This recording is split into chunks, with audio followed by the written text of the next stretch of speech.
How's it going, everybody? It's me, Annie Catholic, and today we are going to be talking about some movies that I actually just recently watched, which are the Fate Grand Order Camelot Singularity movies. Now, there's like two of these. They are quite good. This video isn't necessarily going to really focus around anything Catholicism related completely, although there are some kind of symbolism and allegory you can kind of use with a lot of the situations in here, a lot of the characters and writing in here for Christianity type stuff. But basically, I just was so just amazed by these movies, especially with how they tie in Arthurian legend. Basically, it's just very good movies. It blew away my expectations. But anyway, let's start at kind of the very beginning of my Fate Grand Order journey, more so. So I basically watched the First Order movie a long time ago. I just recently rewatched that I think a few months ago, and I was like, hey, this is actually better than I thought it was initially. And I have actually played Fate Grand Order's story a little bit. I am on the third singularity, which is Okeanos, but I am not really getting that far through it just because there's not really too much interesting stuff going on. Okeanos is kind of piqued my interest a little bit, maybe in terms of lore, but it's just a lot to get through, especially since I started playing FGO so late.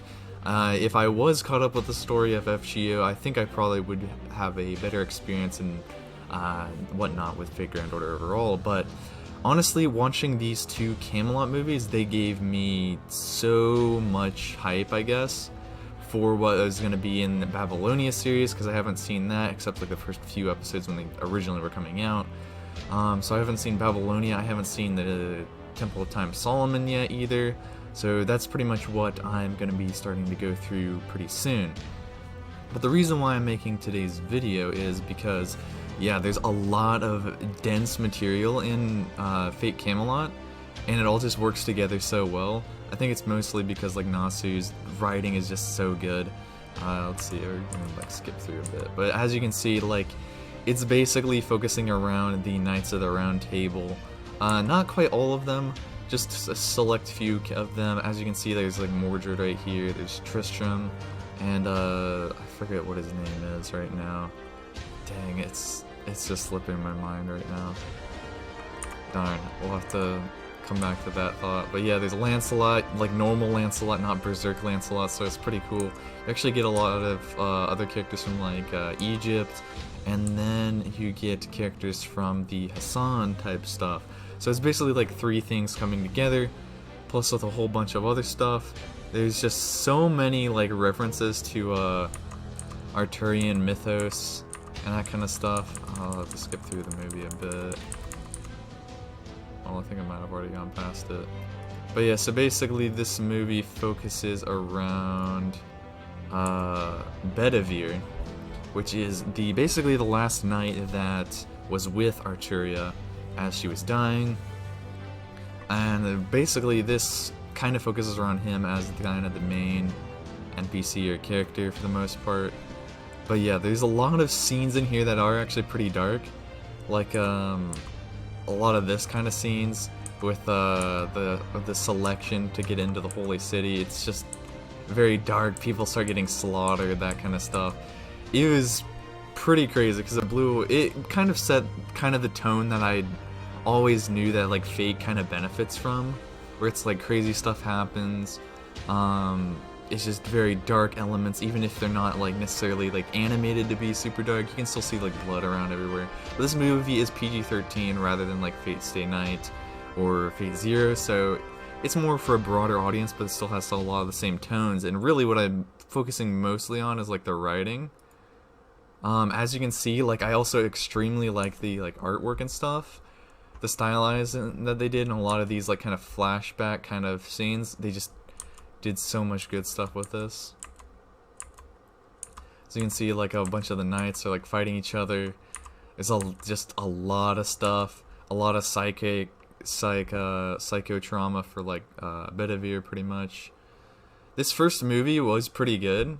I watched this last Saturday pretty much, and I was oh yeah, this is setting up a lot of cool stuff. There's just a lot of cool stuff with the Hassan villages. You get a different side of what's his name? A lot of these characters, like a lot of the Hassans, the let's see if I can get to a good part of them. Yeah, this guy, the Cursed Arm Hassan, which is basically the same servant as in like Heaven's Feel and whatnot. He's true assassin. Very, very cool. A lot of the crazy stuff in this, like there's a lot of like fighting right here. Still forget what his name is. I think it's like Argan or something. I forget right now. Yeah, I'll probably remember in a second. But also another really cool thing was that like, you know how like most of the assassins are just like nameless kind of, but like this assassin Serenity actually gets like a name and whatnot. It's just kind of goofy. Just kind of adds more character to a lot of them. I believe her actual like full-on like fully grown up kind of version is in Phase Zero also, quite prominently. So that's pretty cool. A lot of this stuff right here was a little bit confusing at times. Especially, well, one part that I'm thinking of in particular is because like Lancelot was here or something like a second ago. Let's see if I can find where it was. Yeah, like Lancelot's right here. So Lancelot pretty much like pretty much attacks and defeats what is his name? Arash, yeah, Arash. So it basically defeats Arash, pretty crazy. But then Tristram shows up and then Lancelot just vanishes. So that was one thing that was like, oh, that might be a plot hole, but it's probably just further in the visual novel like story version of Fate Grand Order more so. There's probably actually more details behind it, or he just left, or he left because of stuff that happens later in the series. But yeah, so we've also got this moment, which was probably what I was like, okay, yeah, this has got some pretty good character moments, some pretty crazy stuff, like, oh yeah, like big threats, that kind of stuff. Just very good scenery, very good like music, very good like stuff like this. There's just the foot there, like because his whole spirit disappeared. Pretty crazy. But now this is where we get into the second movie, which I have to say the second movie was probably my favorite thing I've seen from Fate for a very, very long time.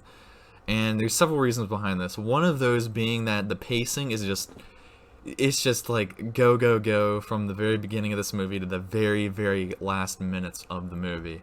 It's just overall very, very good. You've got all this stuff with like Arturia flashbacks at the very beginning.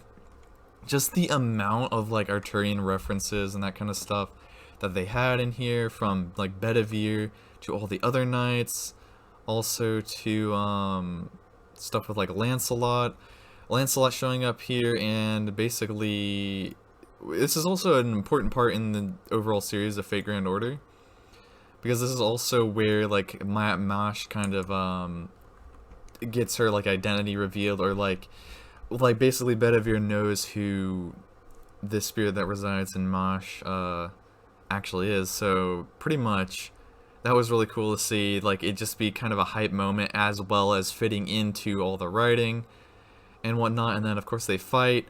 Canonically, what's really cool about this fight is because what's her name? What's the servant's name?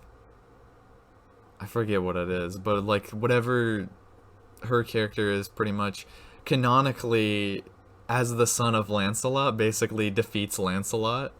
So it's pretty just cool that like Mash actually like bodies Lancelot here.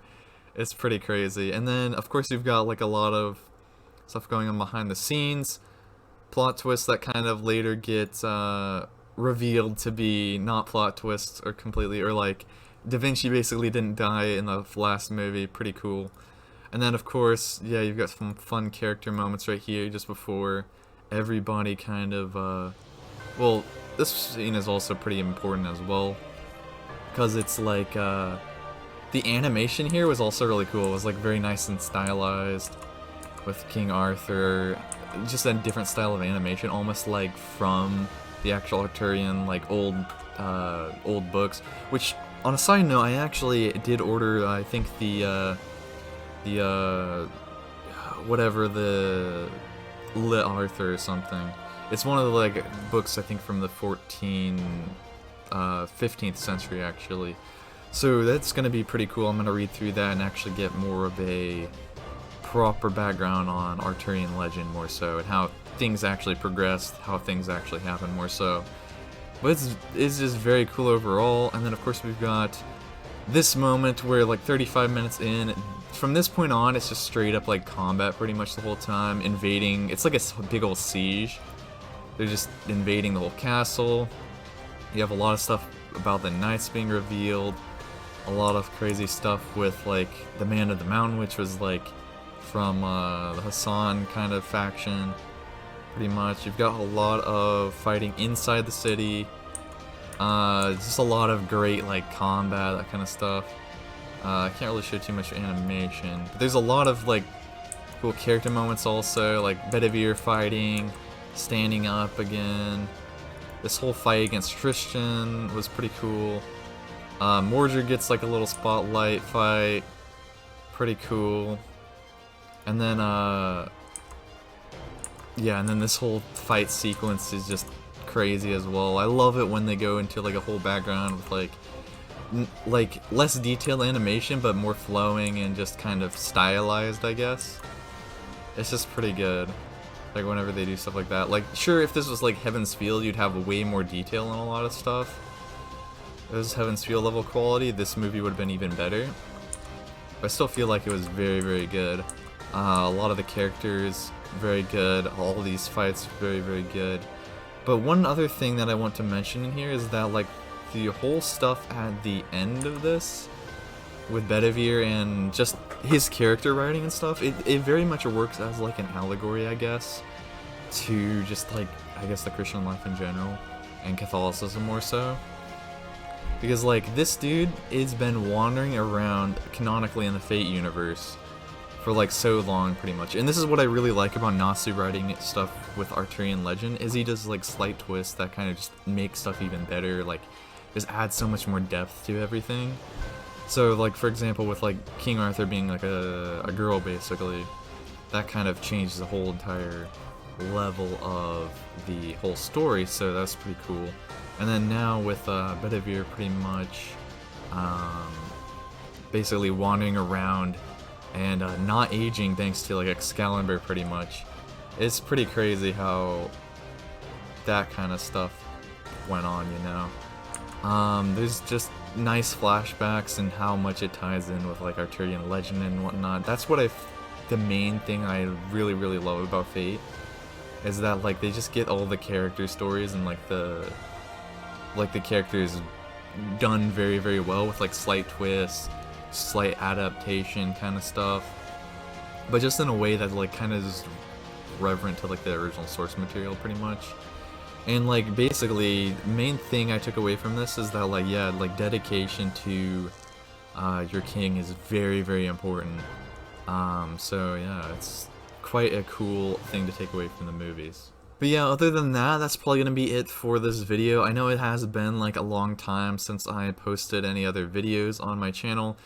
Believe me, I am trying to strike a balance between actually getting the motivation to make videos and also do like my schoolwork, just kind of chill, hang out, rest up from work, because recently I've been feeling a bit like, I guess not under the weather, but like just kind of drained a little bit.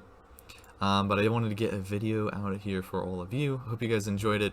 More Catholicism related topics are going to be in the future, I would say.